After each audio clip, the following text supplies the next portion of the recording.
तो देखो, आज के सेशन में हम डिस्कस करने वाले before cloud computing IT infrastructure को हम किस तरह से मैनेज करते हैं। जो हमारा कोर्स है वो है cloud computing. But cloud computing समझना है तो उसके पहले हम आईटी इंफ्रास्ट्रक्चर को किस तरह से मैनेज करते थे। फिर आप बोलोगे आईटी इंफ्रास्ट्रक्चर मतलब क्या। जैसे किसी कंपनी के अंदर आपको अपना सर्वर्स कॉन्फ़िगर करना है, तो सर्वर्स कॉन्फ़िगर करना है तो सर्वर्स को परचेस करना होता है, डिवाइसेस परचेस करने होते हैं, नेटवर्क डिवाइसेस। फिर उसके एप्लीकेशंस परचेस करने हैं, सब्सक्रिप्शन लेना है, ऑपरेटिंग सिस्टम को परचेस करना है, और तब जाके वो अपना एप्लीकेशन उस सर्वर के ऊपर फिजिकली होस्ट करता है। ठीक है, फिजिकली उस सर्वर के ऊपर वो होस्ट करता है, तब जाके वो सर्वर सर्विस प्रोवाइड करता है अपने क्लाइंट्स को। फिर वो हो सकता है वो एक एप्लीकेशन हो या फिर वो एक वेबसाइट हो जिसके थ्रू हम अपने क्लाइंट्स को सर्विस प्रोवाइड कर रहे हैं, या फिर हो सकता है कि वो एक मेल सर्वर हो जो कि मेल इंटरनली ट्रांसफर कर रहा है किसी ऑर्गेनाइजेशंस के लिए। तो तो बिफोर क्लाउड कंप्यूटिंग हम आईटी इंफ्रास्ट्रक्चर को किस तरह से मैनेज करते थे वो आज के सेशन में हम डिस्कस करने वाले। तो आज हमें दो पॉइंट्स कवर करना है। Before cloud computing IT infrastructure यानी वर्चुअलाइजेशन क्या होता है, और वर्चुअलाइजेशन के पहले भी हम किस तरह से कंप्यूटर को यूज करते थे। ठीक है, तो जिस तरह से मैंने आपको बताया कि बिफोर क्लाउड कंप्यूटिंग हम या किसी कंपनी के लिए फिजिकल सर्वर्स आपको परचेस करने पड़ते हैं। लेट्स से कि XYZ नाम का एक कंपनी है और उसको अपना खुद का सेटअप क्रिएट करना है। आपका एक एप्लीकेशन है या वेबसाइट है या फिर मेल सर्वर है, वो उसको कॉन्फ़िगर करना है, तो सबसे पहले उसको सर्वर्स को परचेस करना है। उसके भी पहले एक प्रीमाइसेस होना चाहिए उसके पास सर्वर रूम बनाने के लिए। ठीक है, तो वो प्रीमाइसेस प्रीमाइसेस के बाद फिजिकल सर्वर्स को परचेस करना होता है। फिजिकल सर्वर्स मतलब बहुत ज़्यादा कॉस्ट होता है, मतलब 25 से 30 लाख का भी एक सर्वर लेते हो आप, और ऐसे मुझे 100 सर्वर्स को कॉन्फ़िगर करना है, या 10 सर्वर्स भी हम यहाँ पे कंसिडर करते हैं, 10 सर्वर्स। तो 10 सर्वर्स जो कि हर एक सर्वर के ऊपर एक एक सर्विस चलेगा। कोई एक सर्वर है जहाँ पे मेल सर्वर चल रहा है, कोई दूसरा सर्वर है वहाँ पे वेब सर्वर चल रहा है, कोई तीसरा सर्वर जो कि MariaDB या डेटाबेस सर्विस चल रहा है, कोई NFS है, कोई तो सांबा सर्वर है। तो इस तरह के सर्वर्स वहाँ पे हम डिप्लॉय करते हैं। 10 सर्विसेज हमें देना है तो ऑब्वियसली मुझे 10 सर्वर्स को फिजिकली कॉन्फ़िगर करना पड़ेगा। तो सबसे पहले कॉस्ट किसका आएगा? फिजिकल सर्वर का। फिर आप लाइसेंस लेते हो, सब्सक्रिप्शन लेते हो ओएस का, तो उसका कॉस्ट होगा, या फिर कोई ऐसा प्रोडक्ट आप यूज़ कर रहे हो, ऐसा सॉफ्टवेयर यूज़ कर रहे हो, तो उसके भी लाइसेंस चार्जेस हो सकते हैं। देन उसके बाद नेटवर्किंग आपको करना पड़ेगा, तो नेटवर्किंग के लिए आपको इंटरनेट चाहिए, स्विचेस, राउटर, इस तरह के डिवाइसेस, केबल, तो तब जाके आप क्या करोगे, वो 10 मशीन का सेटअप बनाओगे। तो यहाँ पे जो हम काम करते थे पहले, वो सब कुछ मैन्युअल होता था। तो इंस्टॉलेशन हमें मैन्युअली करना पड़ता था, नेटवर्क का इंस्टॉलेशन भी मैन्युअल करना पड़ता था, ऑपरेटिंग सिस्टम मैन्युअली हम इंस्टॉल करते थे, देन एप्लीकेशन भी जो इंस्टॉल करते थे वो भी हम मैन्युअली परफॉर्म करते थे। ठीक है, मेंटेनेंस के लिए हार्डवेयर जो होता है, वो हार्डवेयर का जो मेंटेनेंस होता है वो कंपनी का ही मतलब ओन रिस्क के ऊपर वो मेंटेनेंस होता है। कभी कोई हार्डवेयर पे प्रॉब्लम आ गया, रैम, हार्ड डिस्क, प्रोसेसर का, तो वो लुकआउट कंपनी का ही होगा, खुद का ही होगा जिस कंपनी ने अपना सेटअप बनाया। बिकॉज हम ये इस तरह से काम करते थे कि हम अपने ही एनवायरमेंट के अंदर या अपनी ही कंपनी के अंदर हम खुद का लोकली या मैन्युअली सेटअप क्रिएट कर रहे हैं। ठीक है, तो यहाँ पे हर एक चीज जो होता है ये कंपनी को ही बनाना पड़ता है, या हर एक चीज को मेंटेन मैनेज कंपनी को ही करना पड़ता था जिस कंपनी के लिए। ठीक है, फिर दूसरा एक ऑप्शन आया था बाद में कि होस्टिंग कंपनीज आए बीच में। होस्टिंग कंपनी जो कि आपको कुछ आईटी सर्विसेज प्रोवाइड करती है, बहुत सारे कंपनीज भी है जो कि आईटी सर्विसेज प्रोवाइड करती है। तो आप अपने प्रीमाइसेस में सेटअप मत बनाओ, हमारे प्रीमाइसेस में सेटअप होगा, आप बस एक्सेस करो। बट उनके पास भी फिजिकल सेटअप होता था।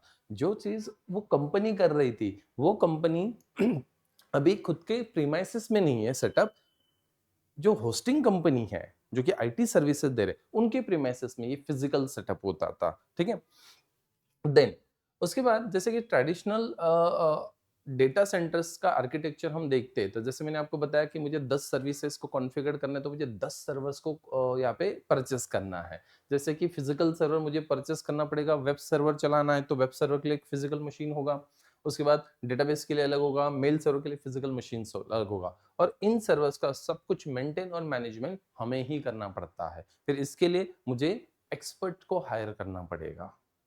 उस कंपनी के लिए एक्सपर्ट इंजीनियर्स हायर करना पड़ेगा। कौन चाहिए? हार्डवेयर नेटवर्क इंजीनियर चाहिए वहां पे। कौन चाहिए? ऑपरेटिंग सिस्टम का एक्सपर्ट होना चाहिए। सपोज लिनक्स ओएस यूज कर रहे हो तो लिनक्स एक्सपर्ट होना चाहिए। ठीक है, तो इस तरह से आपको कंपनीज को, एम्प्लॉयज को हायर करना है। तो यहाँ पे आप देख सकते हो सेपरेट सेपरेट एक एक मशीन है, 100 सर्विसेज चलाना है अलग अलग सर्वर्स के ऊपर, तो यार 100 सर्वर्स परचेस करना है। मतलब इतने सारे सर्वर्स, जो फिजिकल सर्वर्स, इसका जो कॉस्ट होता है बड़ा ज्यादा होता है, और कोई स्टार्टअप कंपनी के लिए इतना बड़ा इन्वेस्टमेंट करना बड़ा डिफिकल्ट हो जाता है। करोड़ में इन्वेस्टमेंट करना पड़ता है, तब जाके आप अपना क्लासरूम या फिर वो आप जाके सर्वर रूम आप क्रिएट कर सकते हो। ठीक है, तो यहाँ पे हर सर्वर के लिए एक एक सर्वर डेडिकेट किया जाता था पहले। तो प्रॉब्लम्स क्या थे बिफोर क्लाउड कंप्यूटिंग? तो यहाँ पे सबसे ज्यादा इन्वेस्टमेंट हाई होता था। शुरुआत में ही आपको इनिशियली इन्वेस्टमेंट ज्यादा करना पड़ता था। मतलब सर्वर को परचेस करो, उसको कॉन्फ़िगर करो, एक्सपर्ट को हायर करो, और देन उसके बाद फिर वो सेटअप बनाओ। चलो सेटअप तो बना लिया हमने, इन्वेस्टमेंट तो कर लिया, करोड़ों का इन्वेस्टमेंट तो हमने कर लिया, बट उसके बाद जो होता है वो मेंटेनेंस इश्यूज होते हैं। कंप्यूटर्स मतलब एक इलेक्ट्रॉनिक डिवाइस है, आज नहीं तो कल तो खराब होने ही वाले हैं। आज आपने एक लैपटॉप लिया, 2 लाख का लैपटॉप लिया, बट 2 साल में तो खराब होने ही वाला है। ठीक है, मेंटेनेंस तो आने ही वाला है, उसको भी रैम, हार्ड डिस्क, प्रोसेसर, उसका कुछ ना कुछ इशू हो सकता है, स्क्रीन का इशू हो सकता है, कीबोर्ड का इशू हो सकता है। मतलब ये मेंटेनेंस होता है। आपने आज एक कार परचेस कर लिया तो ऐसा थोड़ी कि 10 साल तक वो एकदम नया ही रहेगा। 10 साल में तो कितना मेंटेनेंस आ जाए, 5 साल के बाद मेंटेनेंस आना स्टार्ट हो जाता है। उसी तरह से ये सर्वर्स है, इन सर्वर्स का भी तो मेंटेनेंस होता है, और ये मेंटेनेंस कॉस्ट बहुत ज्यादा होता है। ठीक है, मतलब रैम परचेस करने के लिए जाते हो, सर्वर रैम, तो ये 25 से 30 हजार के आसपास रैम मिलता है, डिपेंड आप कितने जीबी का ले रहे हो। जितना ज्यादा जीबी का लोगे उससे ज्यादा होगा। Then power and cooling cost. अभी सर्वर रूम में ना जो सर्वर्स मशीन चलते हैं, उन सर्वर मशीन्स पे हीट बहुत ज्यादा प्रोड्यूस करता है। ये जो कंप्यूटर्स होते हैं वो हीट प्रोड्यूस करते हैं। अब सोच, सर्वर रूम मतलब एक ऐसा एक बंद रूम होता है, वहां पे एक ही गेट होता है एंट्री के लिए और एग्जिट के लिए, बाकी विंडो वगैरह नहीं होता है। तो एक बंद रूम के अंदर आपके सर्वर से, जो कि हजारों सर्वर चल रहे हैं वहां पे, लाखों सर्वर चल रहे हैं, तो इतने सारे सर्वर एक साथ उस रूम के अंदर चल रहे हैं, तो कितना हीट प्रोड्यूस करेंगे? आप अपना लैपटॉप ना 3-4 घंटे ना कंटिन्यू स्टार्ट रखो, नीचे से देखो गर्म हवा आना स्टार्ट होता है। ठीक है, तो वो हीट होती है मशीन्स की। तो एक बंद रूम में इतना सारा हीट को कंट्रोल करने के लिए मिलियंस ऑफ डॉलर्स लग जाते हैं किसी डेटा सेंटर्स के लिए। मतलब सबसे ज्यादा जो और कॉस्ट आता है ना, ये हीट को कंट्रोल में लाने के लिए। इसीलिए कूलिंग का कॉस्ट आपको लगता है। फिर आपको एसी लगवाने पड़ेंगे उस रूम के अंदर। एसी का मतलब वो हमारा घर वाला एसी नहीं है, वो सेंट्रलाइज एसी जो मॉल्स में बड़े बड़े एसीज होते हैं ना, उस तरह से। तो उनका कॉस्ट, लाइट बिल और ज्यादा आ जाएगा मंथली। ठीक है, देन उसके बाद पावर, मतलब पावर का मतलब वही इलेक्ट्रिसिटी का बिल आपको ज्यादा आएगा। इससे स्केलिंग जो होता है, ये स्केलिंग का मतलब बढ़ाना घटाना। आपको सपोज कोई हार्डवेयर को अपग्रेड करना है, कोई चेंजेस करना है, तो वीक एंड मंथ लग जाते थे इसको मैन्युअली करना है तो। ठीक है, फिजिकल सेटअप, डिजास्टर रिकवरी। तो डिजास्टर रिकवरी मतलब बैकअप वगैरह रिस्टोर करना है, बैकअप लेना है, तो उसके लिए भी बहुत ज्यादा टाइम लग जाता था। ऐसा नहीं कि क्लिक किया और बैकअप हो गया, नहीं, तो बहुत ज्यादा टाइम लगता था। बिकॉज आपको फिजिकली बैकअप लेना है किसी दूसरे सर्वर के ऊपर, तो कॉपी पेस्ट करना पड़ेगा, तो कॉपी पेस्ट करने के लिए जो टाइम लगता है, फिर वहां से रिकवर करना है तो उसका अलग सा टाइम, या किसी डिवाइसेस के अंदर जैसे कि हार्ड डिस्क के अंदर आपको बैकअप लेना है, तो कॉपी पेस्ट करने के लिए जो टाइम लगता था, तो बड़ा मतलब डिफिकल्ट होता था। ठीक है, तो ये फिजिकल आप परफॉर्म करते थे, मैन्युअली परफॉर्म करते थे, और बड़ा कॉस्टली होता था। कोई स्टार्टअप कंपनी इतना बड़ा इन्वेस्टमेंट करना बड़ा मुश्किल होता था। फिर हम देखते हैं कि जैसे कि फिजिकल सर्वर हम 90s में यूज करते थे, फिजिकल मशीन्स। फिर 2000 से वर्चुअलाइजेशन कंसेप्ट्स को हम यूज करना स्टार्ट किया। मतलब जिस वर्चुअलाइजेशन को आप बोलते हो नया टेक्नोलॉजी है, ये वर्चुअलाइजेशन ये 2000 से आया हुआ टेक्नोलॉजी है। और उसके बाद ही फिर क्लाउड कंप्यूटिंग 2006 से आया। जिसका आप कोर्स कर रहे हो क्लाउड कंप्यूटिंग, ये आज और नया टेक्नोलॉजी नहीं है, ये 2006 से आया हुआ टेक्नोलॉजी है क्लाउड कंप्यूटिंग। तो सबसे पहले हम फिजिकल मशीन्स के ऊपर काम करते थे, फिजिकल मशीन्स के ऊपर ही हम डेटा स्टोर करते थे, फिजिकल मशीन्स को ही हम सर्वर बनाते और वहीं से हम एक्सेस वगैरह करते। बट जब पहले हम कंप्यूटिंग को यूज करते तो एक सिंगल कंप्यूटर ही यूज करते थे।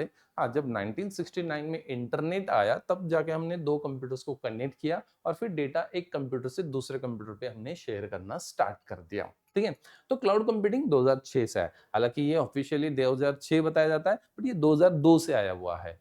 ठीक है, मतलब वो कंपनी ने रिफॉर्म किया 2006 में, इसीलिए पब्लिकली बताया गया था 2006 में। ये क्लाउड कंप्यूटिंग जो एडब्ल्यूएस क्लाउड कंप्यूटिंग ये 2002 से इंट्रोड्यूस हुआ है। ठीक है, मतलब वर्चुअलाइजेशन 2000 के आसपास चल रहा था और 2006 में क्लाउड कंप्यूटिंग कंसेप्ट आ चुका था। ठीक है, और हमें क्लाउड कंप्यूटिंग कब पता चला? 2015 में, कि क्लाउड कंप्यूटिंग नाम से कोई कोर्स या क्लाउड कंप्यूटिंग नाम का कोई नया टेक्नोलॉजी आया है। 2006 से आया हुआ था कंसेप्ट। ठीक है, देन कंटेनर्स एंड डेऑप्स, जो कि आज के डेट में जो बूम कर रहा है, आपको लगता है डेऑप्स वगैरह ये आ जाए, वो 2013 से चल रहा है। डेऑप्स कंसेप्ट या कंटेनराइजेशन कंसेप्ट, मतलब क्लाउड कंप्यूटिंग एंड नहीं है। मतलब जब वर्चुअलाइजेशन हमने सुना था, मैंने तो वर्चुअलाइजेशन सबसे पहले 2010 में सुना था। ठीक है, वर्चुअलाइजेशन नाम का कोई कंसेप्ट है ऐसा, बट वो कब आया था? 2000 में आया था। ठीक है, क्लाउड कंप्यूटिंग मैंने सुना था 2015 में, वो तो 2006 से आया हुआ है। ठीक है, जब हम ये कोर्स कर रहे थे। देन कंटेनर, ये जो कि 2013 से कंसेप्ट है, 10 साल से ऊपर हो गया कंटेनर कंसेप्ट को आके। हमें लगता है कंटेनराइजेशन का आज का नया का टूल है, नहीं, ये पुराना टूल है, जिसको पहले बनाया गया था 2013 से। कंटेनर और डेवॉप्स चल रहे हैं, जैसे कि जेनकिस, गिट वगैरह ये। ठीक है, अभी नेक्स्ट हो कंप्यूटर क्लाउड एंड नहीं है, क्लाउड के आगे कंटेनरेशन आ गया। मतलब आप जिस क्लाउड तक आए ना, ये क्लाउड नहीं, उसके आगे चल रही दुनिया, जो कि कंटेनरेशन के ऊपर चल रही। मैं आगे बताऊंगा जब आप कंटेनर्स करोगे तो क्यों डिफरेंसेस आ चुके। मैंने अभी वर्चुअलाइजेशन का भी नेक्स्ट लेवल कंटेनरेशन आ चुका है। वर्चुअलाइजेशन आपको हार्डवेयर को डिफाइन वर्चुअलाइज करता है, ये तो सॉफ्टवेयर को वर्चुअलाइज कर रहा है डायरेक्टली। ठीक है, तो इस तरह से कंटेनराइजेशन है, कंटेनराइजेशन कुबरनेटिस ये सब कुछ डेवऑप्स के अंदर है। वो 2013 से कंसेप्ट चल रहा है, और अभी आप 2015 के बाद आप देखते हो तो एआई कंसेप्ट आ चुका है। तो आज जो चल रहा है वो एआई चल रहा है। ठीक है, मतलब आज का नया टेक्नोलॉजी आप बोलोगे ना, ये एआई है, यहां से ऐसे हुआ है। ठीक है, बट एआई को भी 2015 से आ चुका है, मतलब समझने के लिए अभी 10 साल पीछे है हम। वो टेक्नोलॉजी 10 साल पहले आए, हम 10 साल बात करते हैं उसको। ठीक है, तो ये एआई क्लाउड वगैरह ये जो कंसेप्ट अभी नेक्स्ट गोल ये है, क्लाउड के साथ एआई को इंटीग्रेट कर रही है। और ये इतना इजी होगा, सब कुछ वर्चुअलाइज होगा। फिजिकल सर्वर होंगे, ऐसा नहीं कि फिजिकल सर्वर ही नहीं होंगे, जो भी सेटअप है वो फिजिकल मशीन के ऊपर ही होता है, बट हमारे प्रीमाइसेस में फिजिकल सर्वर नहीं होंगे। हमारे प्रीमाइसेस में सिर्फ लैपटॉप एंड डेस्कटॉप होंगे, दैट्स इट, सर्वर नहीं होंगे, जो कि बड़ा कॉस्ट लगता था अपना ही खुद का सेटअप क्रिएट करना उस कंपनी के लिए। तो वो कॉस्ट रिड्यूस हो गया। सबसे पहले तो हेडेक कम हो गया, बिकॉज अपने ही कंपनी में अपना ही फिजिकल सेटअप्स को मैनेज मेंटेन करने के लिए बड़ा हेडेक होता था। कोई प्रॉब्लम आ गया, एप्लीकेशन डाउन हो गया, आपका काम बंद। सोच के देखो, नेट बैंकिंग के अंदर जिस एप्लीकेशन के ऊपर काम कर रहे हैं और वो एप्लीकेशन सर्वर ही डाउन हो गया तो उस दिन तो बैंक में कोई काम ही नहीं होगा। ठीक है, तो कितना लॉस होगा। इतने सारे ट्रांजेक्शन होने वाले थे उस दिन में, जो कि नहीं हो रहे, एप्लीकेशन बंद होने के कारण, सर्वर डाउन होने के कारण। तो कितना लॉस होगा एक दिन का। ठीक है, तो यहाँ पे हमें कोई हेडेक नहीं होगा। ये पूरा सेटअप किसका होगा? क्लाउड का होगा। क्लाउड मेंटेन मैनेज कर रहा है फिजिकल सर्वर, उनके बड़े बड़े सर्वर्स के अंदर हमारे एप्लीकेशन चल रहे, सर्विसेज चल रहे। हमें तो बस उन एप्लीकेशन को यूज करना है, एक्सेस करना है। ठीक है, तो क्लाउड कंप्यूटिंग ये नया कंसेप्ट है। जैसे आपको मैंने बताया था, होस्टिंग कंपनी भी है। होस्टिंग कंपनी जो कि सर्विसेज प्रोवाइड करती थी। देखो, पहला ऑप्शन, आप तो अपने प्रीमाइसेस में खुद सेटअप बनाओ, सब कुछ आपको ही करना है। दूसरा ऑप्शन, आप किसी दूसरे कंपनी जो आईटी कंपनी है उसके पास जा सकते हो, जिसको हम होस्टिंग कंपनीज बोलते हैं, जहाँ पे आप काम करते हो जॉब के लिए, वहीं पे आपको जाना है। ठीक है, तो होस्टिंग कंपनी क्या करती थी, आपको दो सर्विसेज प्रोवाइड करती थी। जब वर्चुअलाइजेशन नहीं था तो होस्टिंग कंपनी एक ही सर्विस देती थी, डेडिकेटेड सर्वर। आपको सर्वर चाहिए, एप्लीकेशन चलाना है, वेबसाइट चलाना है, तो आपके लिए एक मशीन डेडिकेटेड किया है। ठीक है, वो मशीन आप ले सकते हो। ठीक है, फिर आप उसके ऊपर कुछ भी इंस्टॉल करो, कुछ भी बताओ, आप जो बोलोगे हम इंस्टॉल करके देंगे, साल भर का इतना कॉस्ट होगा, जो कि हाई कॉस्ट होता था। बट खुद का सेटअप बनाने से वो कॉस्ट थोड़ा कम होता था, मतलब आप अपने ही प्रीमाइसेस में बनाते हो तो कॉस्ट ज्यादा लगता था, एंड देन हेडेक ज्यादा होता था, आपको ही देखना पड़ता था। बट किसी कंपनी से आप लेते थे तो हेडेक उनका होता था, लाइट बिल वो पे करेंगे, जो भी मेंटेनेंस वगैरह वो देखेंगे, हमें तो बस क्या करना है, रेंट पे करना था, साल भर का, 2 साल का, 5 साल का, जो जितना भी आप होस्टिंग लेते हो। तो डेडिकेटेड होस्टिंग में क्या होता है, सर्वर आपको डेडिकेट किया जाता था उस मशीन के लिए, हालांकि इसका भी कॉस्ट बहुत ज्यादा होता है, ठीक है। बट जैसे वर्चुअलाइजेशन आया 2000 के आसपास, मतलब वर्चुअलाइजेशन 2000 के आसपास नहीं आया, वर्चुअलाइजेशन तो 1985 और 19 के आसपास इंट्रोड्यूस किया गया था, पब्लिकली 2002 से आया, ठीक है। मतलब वर्चुअलाइजेशन टेक्नोलॉजी जो कि मैं आगे बताऊंगा व्हाट इज वर्चुअलाइजेशन, तो वो 1985 और 90s के बीच में आया था, और यूज करना कब स्टार्ट किया कंपनी ने, 2000 से, ठीक है।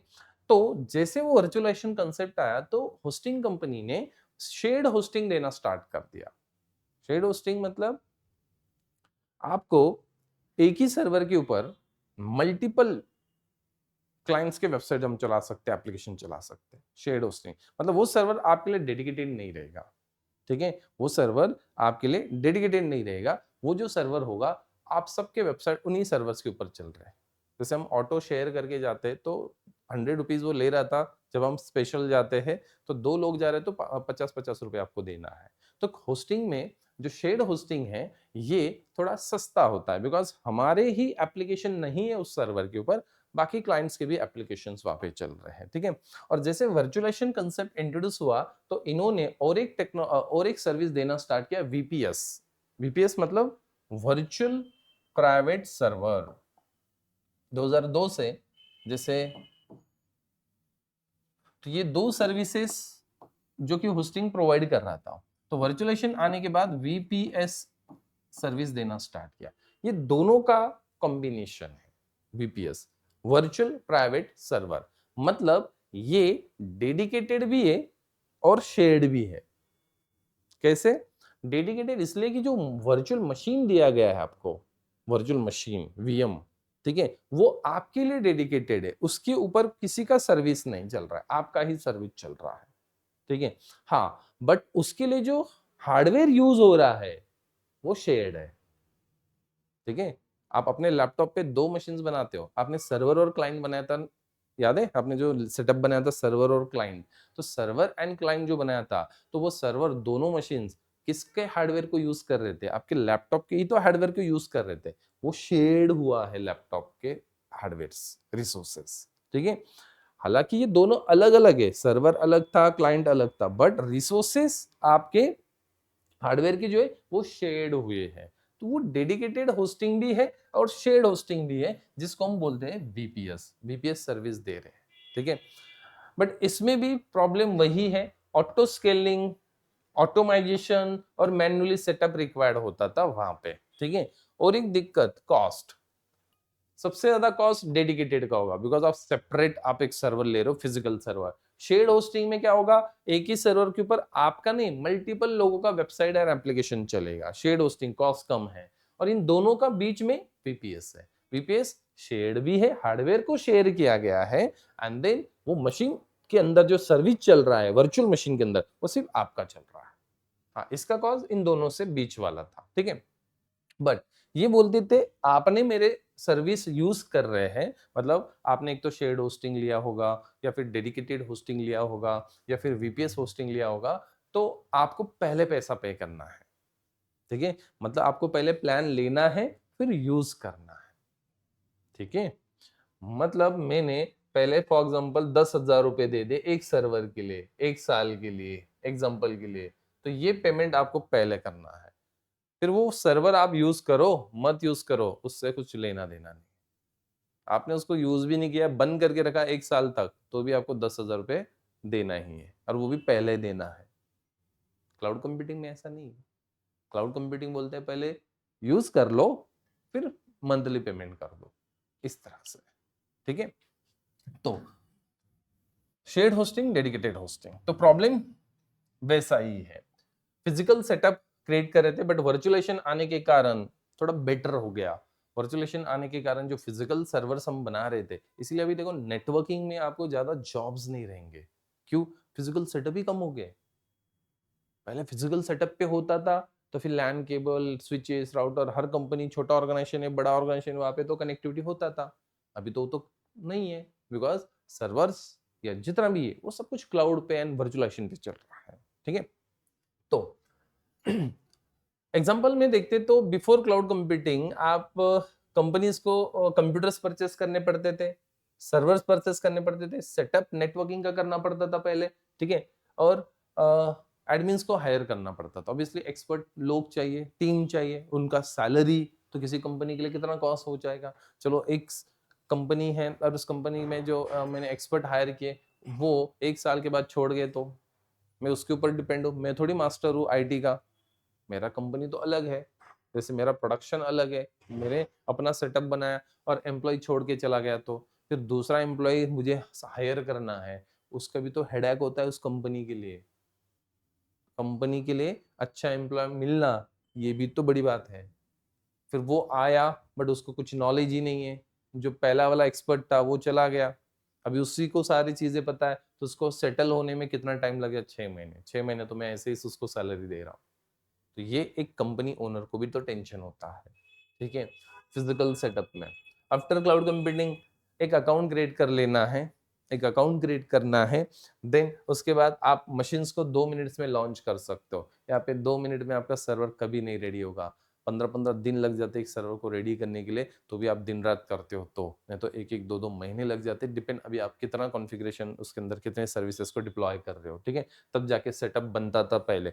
मतलब मुझे एक एग्जाम्स मशीन बनाने के लिए 3-3 4-4 घंटे लगते थे उस टाइम पे, जब मैं एक एक मशीन को फिजिकली बनाता था। जब आपके मशीन लैब में जो मैंने मशीन बनाया एग्जाम प्रैक्टिस के लिए, उन मशीन को बनाने के लिए एक एक मशीन में लेके कॉन्फ़िगर करता, और किसी स्टूडेंट ने गलती से कुछ डिलीट कर दिया, गया फिर वो मशीन, फिर से मुझे 3 घंटा वेस्ट करना पड़ता था एक मशीन को रेडी करने के लिए। आज नहीं, 10-15 मिनट के अंदर मैं सेटअप बना लेता हूँ, वो भी ऑटोमेट करके रखा है। एंसिबल में इसके अंदर यूज कर रहा हूँ, एंसिबल के बाद थोड़े स्क्रिप्ट में यूज कर रहा हूँ, सर्वर बना के रखा है, सर्वर वो ऑटोमेटिकली मशीन को इंस्टॉल कर देता है, मुझे इंस्टॉलेशन मैन्युअली करने की जरूरत नहीं। देन एंसिबल के थ्रू सारे स्क्रिप्ट में रन कर देता हूँ तो ऑटोमेट हो जाता है और टास्क कंप्लीट हो जाता है 10 से 15 मिनट में, जो इंस्टॉलेशन के लिए जो 10 मिनट लगते हैं इसीलिए। नहीं तो वो जल्दी हो जाता तो और जल्दी 5 मिनट में मैं एक सर्वर रेडी कर सकता हूँ। ठीक है, हालांकि वो भी ऑप्शन अभी मैंने निकाल लिया, अब 3 मिनट के अंदर 2 मिनट के अंदर वो रेडी हो जाएगा मेरा सेटअप। ठीक है, 2 मिनट्स के अंदर आपका सेटअप रेडी होगा। हालांकि मैंने क्लाउड नहीं बनाया, मैंने आपको RHL 10 में जो पढ़ाया ना, इमेज बिल्डर, खुद का इमेज बना के रखा है मैंने। ठीक है, तो वैसा, तो इस तरह से क्लाउड कंप्यूटिंग ये डन करता है। 2 मिनट में आपका मशीन रेडी। सोच के देखो, आप वर्चुअलाइजेशन के अंदर VMware के अंदर जो मशीन क्रिएट कर रहे हो, वो मशीन इंस्टॉल होने में ही 15 से 20 मिनट लगता है। यहाँ पे 2 मिनट के अंदर 2 से 3 मिनट में आपका एक मशीन रेडी हो जाएगा, क्लाउड पे एक सर्वर क्रिएट हो जाएगा, जब हम प्रैक्टिकल आगे डिस्कस करेंगे। ठीक है, तो अभी तक मैंने वर्चुअलाइजेशन बोला, वर्चुअलाइजेशन क्या होता है, तो वर्चुअलाइजेशन को समझते हैं, बिकॉज आज जो क्लाउड है ये इसके बिना नहीं है। क्लाउड जो चल रहा है वो वर्चुअलाइजेशन से ही चल रहा है। फ्रंट पे बस क्लाउड है, बैकएंड में देखा जाए तो पूरा वर्चुअलाइजेशन ही है। वर्चुअलाइजेशन है इसीलिए आज क्लाउड कंप्यूटिंग है, ये याद रखना है। वर्चुअलाइजेशन है इसीलिए आज क्लाउड कंप्यूटिंग है। वर्चुअलाइजेशन ना होता तो क्लाउड कंप्यूटिंग भी ना होता। ठीक है, वर्चुअलाइजेशन क्या है? वर्चुअलाइजेशन इज अ टेक्नोलॉजी, एक टेक्नोलॉजी है that's allow you to run multiple virtual machines, मतलब VMs on single physical server. Physical machines के ऊपर आप मल्टीपल वर्चुअली ऑपरेटिंग सिस्टम चला सकते हो। आपने एक लैपटॉप लिया था, लैपटॉप में एक विंडोज था, विंडोज OS था, विंडोज के ऊपर आपने एक हाइपरवाइजर इंस्टॉल किया जिसको हम बोलते हैं VMware। कोई ओरेकल वर्चुअल बॉक्स यूज कर सकता है, कोई VMware यूज कर सकता है, तो हमने VMware को यूज किया था। और उस VMware के ऊपर आपने क्या किया? VMs इंस्टॉल किए, मतलब लिनक्स इंस्टॉल किया, आपने सर्वर बनाया होगा, क्लाइंट बनाया होगा। ठीक है, या फिर एंसिबल के लिए आपने 3 सेटअप्स क्रिएट किए होंगे। ठीक है, तो वो जो मशीन्स बनाए थे वो आपने एक VMware के अंदर बनाए थे, मतलब वर्चुअलाइजेशन के ऊपर बनाया था। वर्चुअलाइजेशन एक टेक्नोलॉजी है जो 1985 या 19 के आसपास को इंट्रोड्यूस किया गया था। वैसे तो 2002 2000 से वर्चुअलाइजेशन टेक्नोलॉजी को सारे कंपनीज में थोड़ा थोड़ा यूज करना स्टार्ट किया था। तो वर्चुअलाइजेशन क्या बोलता है, एक फिजिकल मशीन के ऊपर, एक सिंगल कंप्यूटर के ऊपर आप मल्टीपल ऑपरेटिंग सिस्टम को रन कर सकते हैं। एक ही मशीन के ऊपर आप मल्टीपल ऑपरेटिंग सिस्टम को चला सकते हो, दैट इज वर्चुअलाइजेशन। फिर ये वर्चुअलाइजेशन के अंदर एक सॉफ्टवेयर काम करता है जिसको हाइपरवाइजर बोला जाता है। हाइपरवाइजर एक सॉफ्टवेयर है जिसकी मदद से ये पूरा एनवायरनमेंट मेंटेन और मैनेज हो रहा है। आप जो मशीन्स क्रिएट करते हो, डिलीट करते हो, स्नैपशॉट्स लेते हो, आपने VMware सॉफ्टवेयर को यूज किया होगा। रेड हैट में KVM होता है, कर्नल वर्चुअल मशीन। देन उसके बाद vSphere होता है, बहुत सारे जेन हाइपरवाइजर है। तो ऐसे हाइपरवाइजर से, जो कि एक सॉफ्टवेयर है जिसके कारण हम ये पूरा एनवायरनमेंट चला रहे हैं, ठीक है। तो वर्चुअलाइजेशन के ऊपर आप क्या कर सकते हो, एक ही मशीन के ऊपर मल्टीपल ऑपरेटिंग सिस्टम को रन कर सकते हो, that is virtualization. One physical machine and multiple virtual systems. एक मशीन फिजिकल होगा जिसको हम बेयर मेटल बोलते हैं, और उसके ऊपर आपका एक सॉफ्टवेयर, और सॉफ्टवेयर के ऊपर आपके मल्टीपल ऑपरेटिंग सिस्टम्स, ठीक है। अब यहाँ पे डायग्राम में देख सकते हो, there are two types of hypervisor. दो टाइप्स के हाइपरवाइजर्स होते हैं। हाइपरवाइजर क्या होता है, एक सॉफ्टवेयर जिसके कारण हम पूरा एनवायरनमेंट मैनेज करते हैं। मतलब वीएम क्रिएट करना, वीएम को जो पेरिफेरल डिवाइसेस चाहिए, वो हार्डवेयर चाहिए, रैम, हार्ड डिस्क, प्रोसेसर, सब कुछ, ये सब कुछ देने का काम कौन करता है, वो हाइपरवाइजर सॉफ्टवेयर करता है। ये कहाँ से लेता है, फिजिकल मशीन के रिसोर्सेस को यूज करता है। पता है ये वर्चुअलाइजेशन टेक्नोलॉजी इंट्रोड्यूस करने का सबसे मेन रीजन क्या था।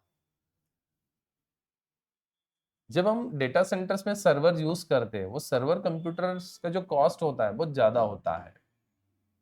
फॉर एग्जाम्पल, मैंने एक सर्वर परचेस किया, एग्जाम्पल के लिए ये सर्वर मैंने 50 लाख का एक सर्वर लिया, जिसके अंदर मेरा रैम है 128 GB, प्रोसेसर प्रोसेसर भी 64 कोर का है, एक दूसरा भी 64 कोर का है। मतलब एक प्रोसेसर 64 कोर्स, जितने ज्यादा कोर्स उतना ज्यादा परफॉर्मेंस। हम बोलते हैं डुअल कोर, मतलब दो कोर्स। 4 कोर्स होते हैं, 8 कोर्स, ऑक्टा कोर्स, इस तरह से हम बोलते हैं। 16 कोर्स, 64, 32, इसके हिसाब से 128 कोर भी होते हैं। एक के अंदर 128 कोर, दूसरा प्रोसेसर 128। ऐसे मदरबोर्ड पे आप मल्टीपल प्रोसेसर लगा सकते हो, 2 लगा सकते हो, 4 लगा सकते हो, डिपेंड, वो सर्वर का कॉस्ट भी उस तरह से बढ़ जाता है, ठीक है। तो चलो, मैंने 50 लाख का एक सर्वर लिया, उसमें 8 TB स्टोरेज है, और इस एक सर्वर के ऊपर आपने क्या किया, एक ऑपरेटिंग सिस्टम को इंस्टॉल किया, एक OS को इंस्टॉल किया।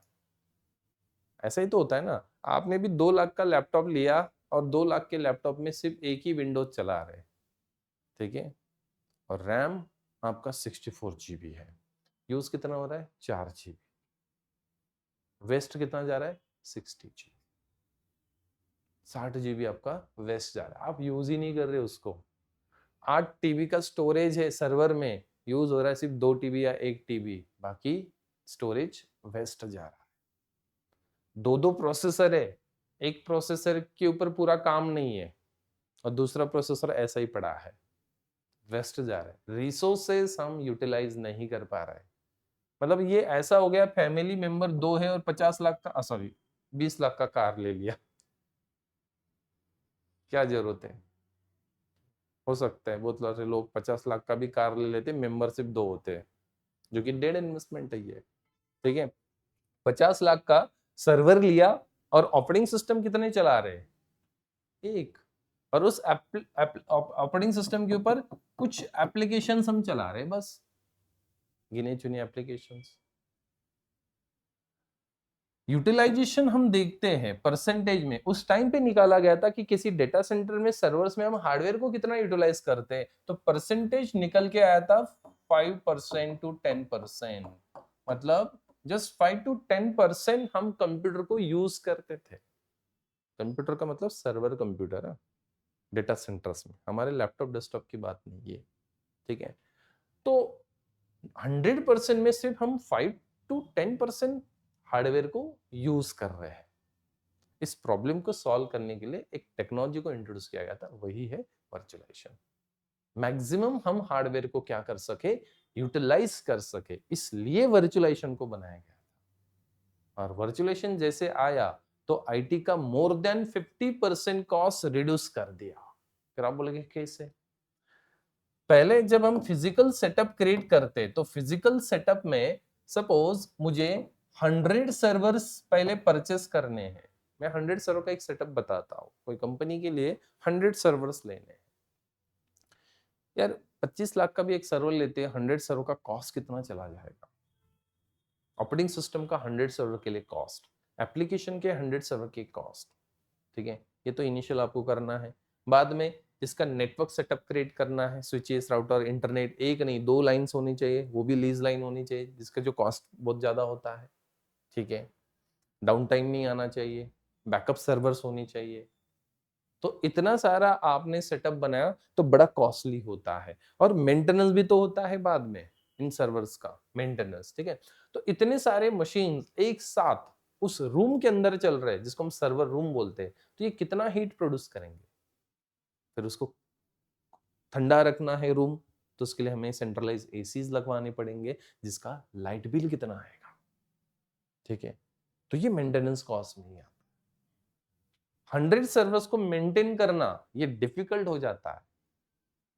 एक सर्वर जिसका रैम का प्रॉब्लम, दूसरा मशीन बोल रहा है मेरा हार्ड डिस्क का प्रॉब्लम, तीसरा मशीन बोलता है मेरा स्क्रीन ही ओपन नहीं हो रहा है, मदरबोर्ड का प्रॉब्लम, ये भी तो टेंशन होता है। जैसे वहां पे मैंने 10 मशीन रखे हैं लैब में, एक लैब में, तो वहां पे भी एक एक मशीन का कोई ना कोई तो प्रॉब्लम होगा। तो वो तो मेरे लिए हेडेक ही है ना, इतने सारे मशीन को मेंटेन करना, मैनेज करना। कोई रैम प्रॉब्लम हो गया तो नया रैम परचेस करो, मैनुअल इंस्टॉल करो, उसका कॉस्टिंग। तो 100 सर्वर्स, और डेटा सेंटर में इतने कम थोड़ी सर्वर्स होते हैं, लैक्स ऑफ मशीन्स होते हैं डेटा सेंटर्स में। इतने सारे मशीन का कॉस्ट, इतना सारे मशीन्स को अरेंज करना प्रॉपर एक रैक के अंदर, रैक का कॉस्ट है एक एक 1.5 लाख रुपए का होता है रैक।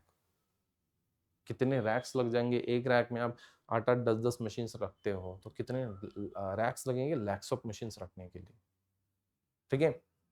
तो ये कॉस्टिंग होता है। वर्चुअलाइजेशन बोलता है नहीं, 100 सर्वर क्यों परचेस करना? एक अच्छा खासा सर्वर ले लो, उसके ऊपर एक सॉफ्टवेयर इंस्टॉल कर लो जिसको हम बोलते हैं हाइपरवाइजर, और उस हाइपरवाइजर के ऊपर आप 100 वर्चुअल मशीन चलाओ।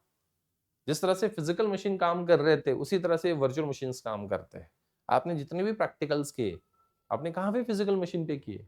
सारे प्रैक्टिकल तो आपने वर्चुअल मशीन के अंदर किए। तो वर्चुअल मशीन्स के ऊपर आपको कोई एरर नहीं आया। आप वही practical as it is physical machine पे कर सकते हो। फोल्डर बनाने के लिए वर्चुअल मशीन के लिए अलग थोड़ी कमांड हो जाएगा, और फिजिकल मशीन के लिए अलग थोड़ी होता है। आप लिनक्स, जिस लिनक्स को आपने इंस्टॉल किया है, तो वो लिनक्स फिजिकल मशीन पे भी सेम इंस्टॉलेशन है, वर्चुअल मशीन के अंदर भी सेम है, और कहीं क्लाउड पे भी बना लोगे तो सेम ही तो होगा। mkdir कमांड थोड़ी बदल जाएगा, नहीं। आप विंडोज इंस्टॉल करते हो डेल के लैपटॉप में, आप वही विंडोज 10 11 को इंस्टॉल करते हो एचपी के लैपटॉप में या लिनो के लैपटॉप में, क्या वो ओएस बदल जाता है हार्डवेयर के हिसाब से? नहीं, सेम ही तो होता है। ओएस सेम होता है, आप कहीं पे भी इंस्टॉल करो, फिर आप अपने लैपटॉप में इंस्टॉल करो, वर्चुअल मशीन में इंस्टॉल करो, सर्वर मशीन के ऊपर इंस्टॉल करो, सेम है, कुछ डिफरेंस नहीं। प्रैक्टिकल वही है, वैसे ही करना है, कोई चेंजेस नहीं, ठीक है। तो एक मशीन के ऊपर आप 100 मशीन को चलाओ वर्चुअली, सिंगल मशीन के ऊपर, तो हार्डवेयर का कॉस्ट रिड्यूस हो गया। 99 मशीन का हार्डवेयर का कॉस्ट आपका रिड्यूस हो गया। 99 मशीन का सॉफ्टवेयर एंड सब्सक्रिप्शन जो भी आप ले रहे हो एप्लीकेशंस, उसका कॉस्ट रिड्यूस हो गया। 99 मशीन का जो हीट प्रोड्यूस हो रहा था, अभी एक ही मशीन हीट प्रोड्यूस करेगा जो कि बहुत कम होगा। लाइट बिल आपका कम हो जाएगा, बिकॉज उन मशीन्स को 24 आवर्स 7 डेज चलाना है, तो उसको लाइट बिल भी तो चाहिए, और ज्यादा पावर लगता है आपके सर्वर मशीन्स के लिए। इलेक्ट्रिसिटी आपका रिड्यूस हो जाएगा, जो बिल आएगा वो कम हो जाएगा। देन सेंट्रलाइजली आप मैनेज कर सकते हो। बाकी जो मशीन्स है, आपने सर्वर क्लाइंट बनाया होगा या एंसिबल में 3 सर्वर्स बनाए होंगे, आप एक ही मशीन से तो सेंट्रलाइजली मैनेज कर रहे हो तीनों मशीन्स को, ठीक है। तो सेंट्रलाइजली मैनेजमेंट होगा। तो इस तरह से मोर देन 50% कॉस्ट आईटी का वर्चुअलाइजेशन टेक्नोलॉजी ने रिड्यूस कर दिया। इसलिए वर्चुअलाइजेशन बड़ा इंपॉर्टेंट है। और क्लाउड के लिए तो, क्लाउड तो उसी के ऊपर चल रहा है, सिर्फ फ्रंट पे हमें बता रहा है क्लाउड, बैकएंड में पूरा वर्चुअलाइजेशन है, ठीक है। तो हाइपरवाइजर के दो टाइप्स है, टाइप 1 एंड टाइप 2। टाइप 1 जो कि बेयर मेटल होता है, टाइप 1 का मतलब bear metal hypervisor. Bear metal मतलब फिजिकल मशीन, फिजिकल मशीन के ऊपर ही डायरेक्ट हाइपरवाइजर को इंस्टॉल कर दो और उसके ऊपर वीएम चलाओ। तो यहाँ पे आप देख सकते हो ये हार्डवेयर है, हार्डवेयर के ऊपर डायरेक्ट हाइपरवाइजर है, हाइपरवाइजर एक सॉफ्टवेयर, और उस सॉफ्टवेयर के ऊपर फिर हमारे गेस्ट ऑपरेटिंग सिस्टम, वीएम मतलब virtual machine, guest operating system, VM इस तरह से बोला जाता है। तो ये मशीन हमारे चल रहे हैं। ये जो सेटअप होता है ना, ये कंपनी में होता है इस तरह से। और जो हमने जो किया वो ये वाला सेटअप था, ठीक है।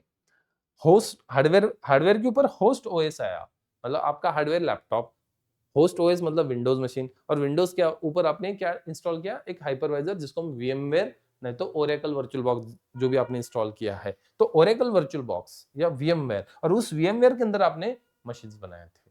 तो हमने जो सेटअप किया था ये था, जिसको होस्टेड हाइपरवाइजर बोला जाता है, जहां पे होस्ट ऑपरेटिंग सिस्टम होता है, और यहाँ पे होस्ट ऑपरेटिंग सिस्टम नहीं होता, डायरेक्ट हार्डवेयर के ऊपर ही वो हाइपरवाइजर को इंस्टॉल किया जाता है, और उसके अंदर फिर हम वीएम्स क्रिएट करते हैं। एक पैनल होता है, पैनल के थ्रू क्रिएट करते हैं लॉग इन करके, ठीक है। और यहाँ पे हमने जो वर्चुअल मशीन वीएमवेयर के अंदर क्रिएट किए वो होस्टेड हाइपरवाइजर, ठीक है। तो व्हाट इज हाइपरवाइजर? सॉफ्टवेयर, एक सॉफ्टवेयर है जो कि वर्चुअल मशीन को क्रिएट एंड मैनेज करता है, ठीक है।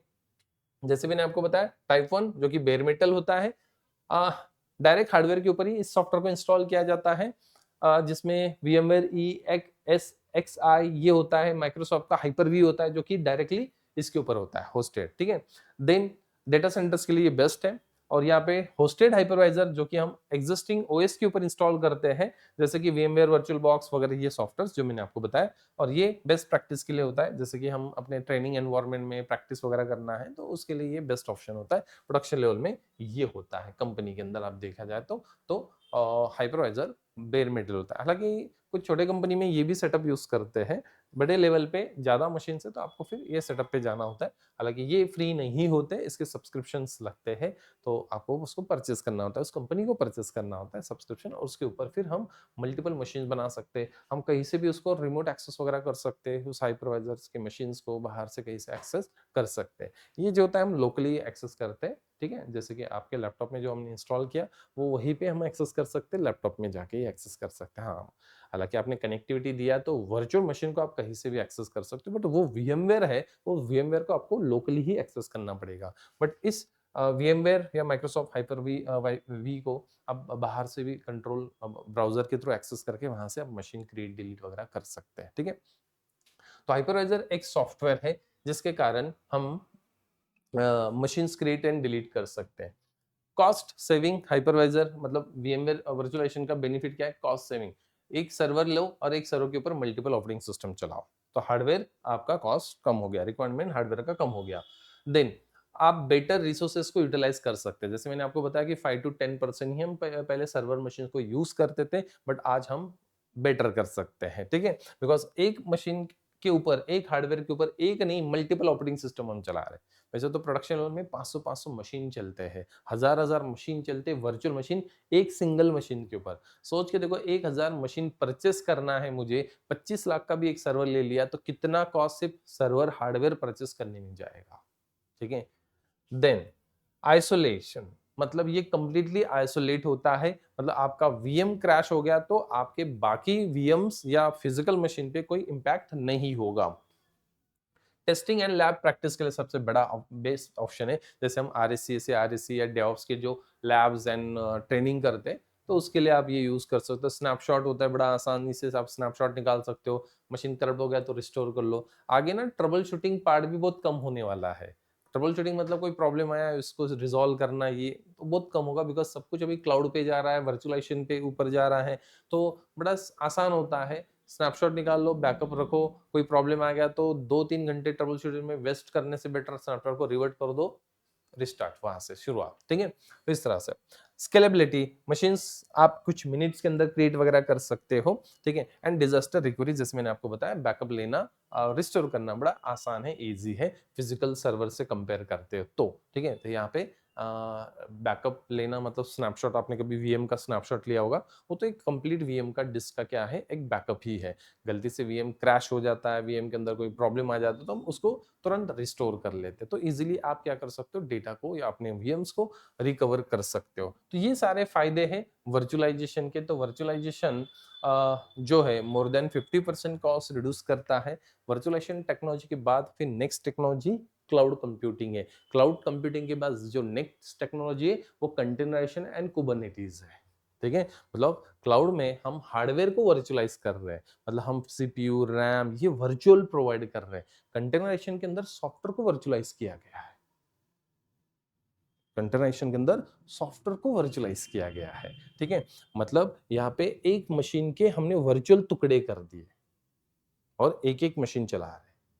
और इस मशीन्स के इंडिविजुअल क्या होते हैं, हार्डवेयर होते हैं, बट एक्चुअल में जैसे कि ये सेटअप ऐसा होगा, हार्डवेयर,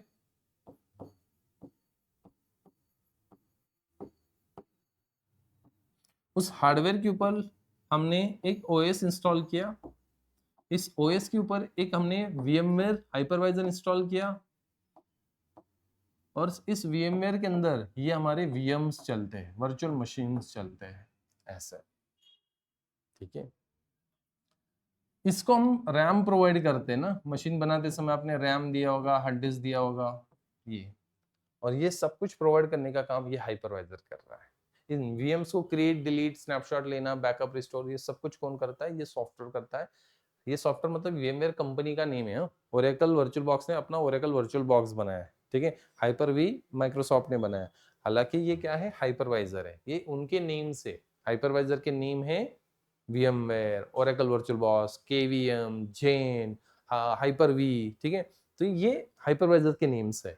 तो ये मैंने इंस्टॉल किया। अभी इस मशीन्स को सपोज 1 GB रैम चाहिए, तो ये क्या करेगा, हाइपरवाइजर को बोलेगा, हाइपरवाइजर क्या करेगा, ओएस को बोलेगा, ओएस के अंदर जो कर्नल होता है जो कि हार्डवेयर के साथ बात करता है, उस कर्नल से हार्डवेयर के रिक्वेस्ट जाएगा, फिर हार्डवेयर उसके चंक्स, उतने चंक्स वो उसको देगा, किसको, VMware को, और VMware किसको प्रोवाइड कर देगा, इसको।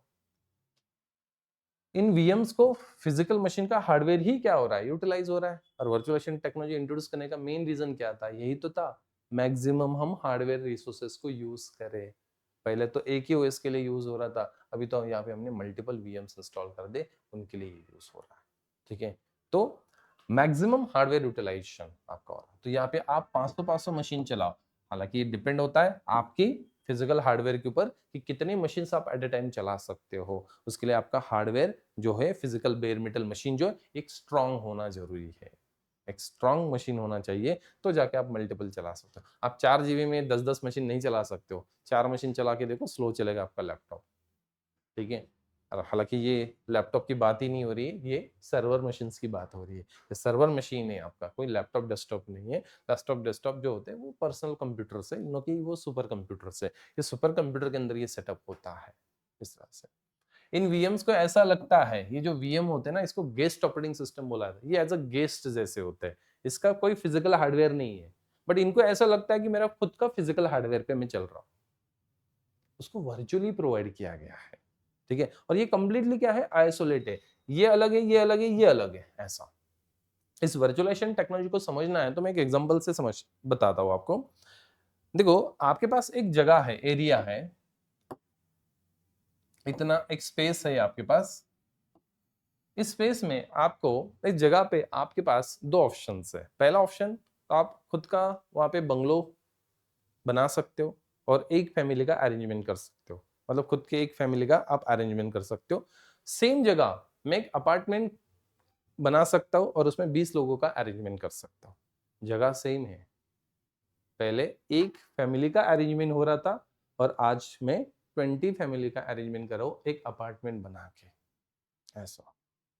पहले एक हार्डवेयर पे एक ही ओएस चल रहा था, आज हम एक हार्डवेयर पे मल्टीपल ऑपरेटिंग सिस्टम चला रहे हैं, वही तो कंसेप्ट है। ठीक है, अभी जब मैं अपार्टमेंट बना रहा हूँ और 20 लोगों का अरेंजमेंट कर रहा हूँ, 20 फैमिली का अरेंजमेंट कर रहा हूँ, और हर एक फैमिली के लिए मैंने कुछ 1000-1200 स्क्वायर फीट का एक जगह दे दिया, तो वो उसका क्या होगा, आइसोलेट एरिया होगा।